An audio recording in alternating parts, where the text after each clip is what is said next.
Nah, menurut Anda, Anies lebih cocok ada di mana? Bismillahirrahmanirrahim. Assalamualaikum warahmatullahi wabarakatuh. Selamat datang di ruang kedaulatan rakyat, di mana kebebasan berekspresi tak boleh dipungkam.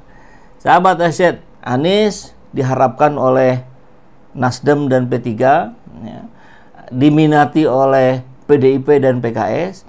Tampaknya lebih cocok di mana ya Anies ya? Menurut sahabat asyik. Nah, konon Anies sudah diminta kesediaannya untuk menggantikan Surya Paloh menjadi ketum Nasdem. Partai P3 juga berharap Anies mau menjadi ketum P3. PDIP butuh sosok, apalagi tampaknya hari ini semakin tegas berada di kubu oposisi, dan itu butuh sosok. Apalagi setelah Jokowi dipecat. Siapa lagi sosoknya yang masih segar bugar dan berdampak itu? Jadi pasti membutuhkan Anies Baswedan. Apalagi kemarin sudah ada kedekatan dengan Pramono Anung dan Rano Karno. PKS, ya tadi ya hasilnya kita lihat 4,7 ribu suara yang masuk. Baru berapa menit yang lalu saya refresh, coba saya refresh lagi, ada perubahan nggak? P3 dipilih 7%, Nasdem 71%, PDIP 9%, PKS 13%. Banyak juga ya yang berharap Anies Baswedan masuk ke PKS. 5,1 ribu suara ya, berapa menit yang lalu tadi 4,7 ribu, sekarang sudah bertambah 4 ribu suara. Yang berkomentar ada ratusan. Kita lihat komentarnya ya. Ternyata 70% ya ke Nasdem. Kayaknya memang dianggap lebih cocok gitu. Tempo hari sebetulnya dianggap lebih banyak cocoknya dengan PKS, tapi karena PKS gabung ke Kim dengan cara meninggalkan Anies dalam tanda kutip karena dianggap pro kontra, anggaplah begitu gitu. Akhirnya drastis turun jadi 13%. Nggak usah gabung katanya. Lebih baik jadi manusia bermanfaat bagi orang lain, berpegang pada kebenaran. Iya betul. Idealnya begitu ya, tapi kalau sudah jadi orang politik ya gimana ya, harus ada partai politik memang. Pak Anies mending nyalon ketum P3, cocok dengan kepribadiannya. Oh, apa ya kepribadian P3 emang cocok ya? Bukannya P3 tidak pernah oposisi dan selalu menginduk pada kekuasaan, dan itu bukan profil kepribadian Anies. Saya kira berbeda ya, tapi ya terserah saja. Kalau mau masuk bisa Nasdem, PKS, dan PDIP. Karena partai bisa dipercaya dan bisa diajak oposisi. Jangan Hanura, PAN, P3 banyak pengkhianat, apalagi Golkar pelin-pelan. Tapi sekarang yang jadi oposisi PDIP ya. Sekarang, besok lusa walau alam. Kan kita tahu di dalam pemerintahan Prabowo itu tidak ada menteri dari PKS. Ada satu orang, tapi itu pun bukan kader PKS, tapi usulan PKS. Dari Nasdem tidak ada satupun yang jadi menteri.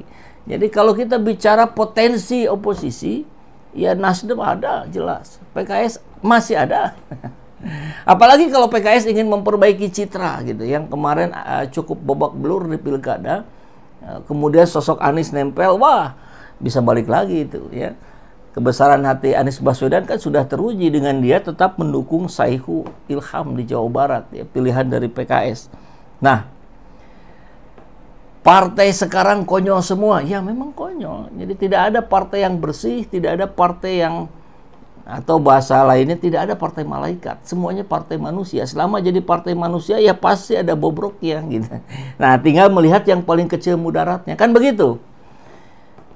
Tentu kemudian sudahlah itu terserah Pak Anies. Iya, tapi kan kita sebagai pendukung beliau kemarin dan sekarang bolehlah kita berpendapat ya. Mudah-mudahan ditonton sama Pak Anies atau enggak oleh tim dekatnya, kemudian disampaikan gitu. Ini loh pendapat masyarakat, ini loh pendapat SJ Channel, sahabat SJ, kan begitu. Nggak usah gabung partai bikin pusing, sistemnya nggak bagus, partai pun ikut rusak ya. Kalau mau di luar, ya makin sulit cara memperbaikinya ya. Itu pilihan memang. Banyak kali yang berharap nggak usah masuk partai. Mending masuk partai perubahan yang memang sudah disiapkan untuk Pak Anies. Tidak, saya tidak setuju. Karena itu tidak atas koordinasi yang baik dengan Anies Baswedan. Saya tahu orang-orang yang ada di Partai Perubahan, pimpinan Robi itu ya, itu itu apa namanya, lempeng dia, dinasehatin di ini tetap aja gitu. Padahal masukan-masukan banyak itu ke Robi CS itu ya. Luar biasa ini. Paling cocok bikin partai sendiri. Idealnya begitu. Tapi kan kita juga melihat bagaimana kalau Anies bikin partai sendiri, nah maka partai-partai lain dengan seketika akan menganggap sebagai, wah ini kompetitor nih, bahaya nih, harus dijegal nih. Ya kan begitu. Belum bikin partai aja udah dijegal, apalagi bikin partai sendiri.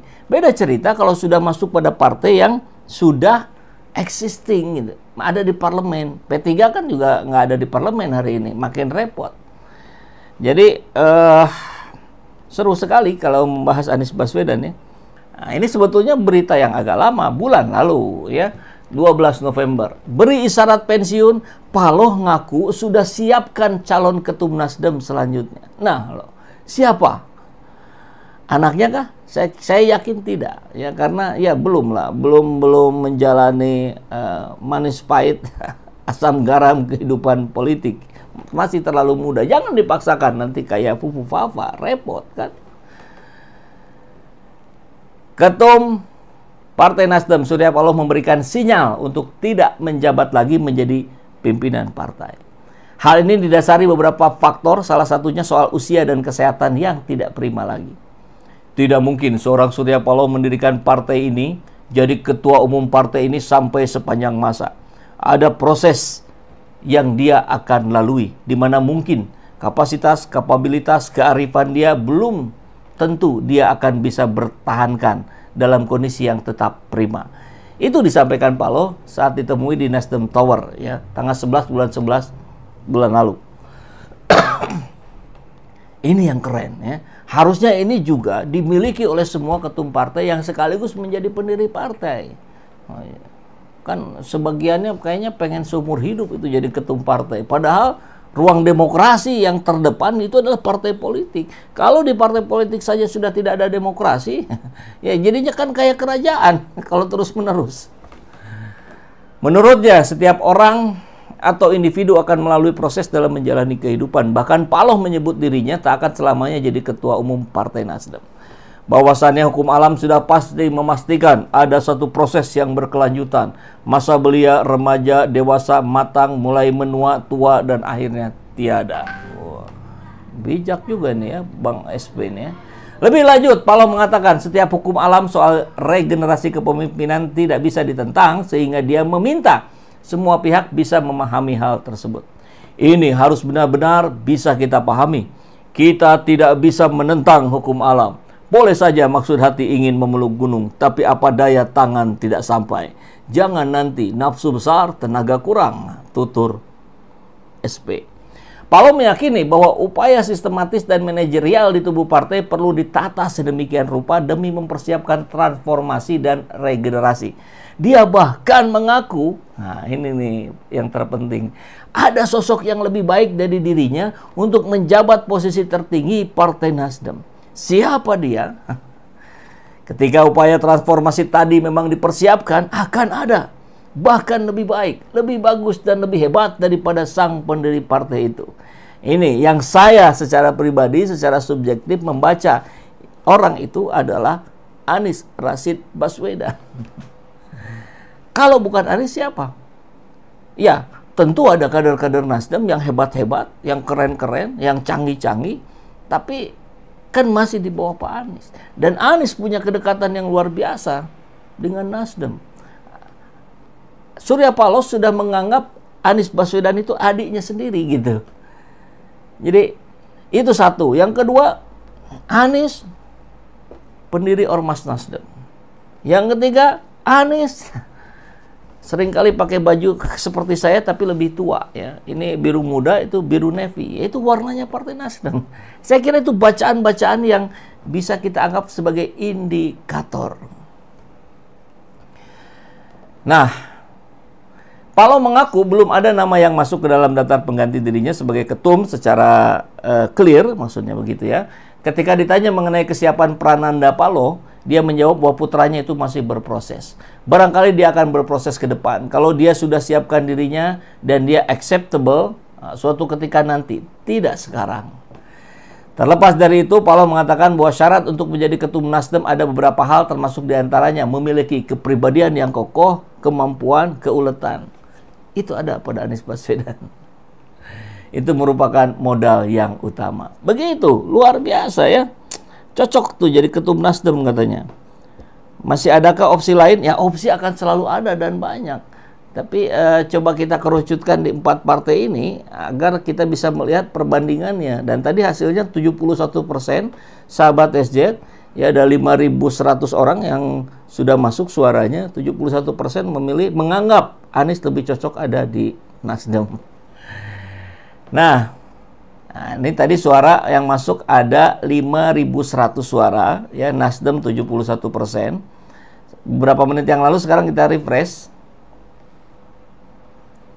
Sekarang suara 5,7, ada penambahan 6.000 suara dan angkanya tetap sama ya. Konon Anies sudah diminta kesediaannya untuk menggantikan Surya Paloh menjadi ketua umum Nasdem. Partai P3 juga berharap Anies mau memimpin P3. PDIP juga membutuhkan sosok Anies sebagai figur oposisi. PKS juga kurang lebihnya begitu ya, untuk memperbaiki citra PKS. Nah, menurut Anda, Anies lebih cocok ada di mana? Yang menjawab P3 7%, yang menjawab Nasdem 71%, yang menjawab PDIP 9%, dan yang menjawab PKS 13%.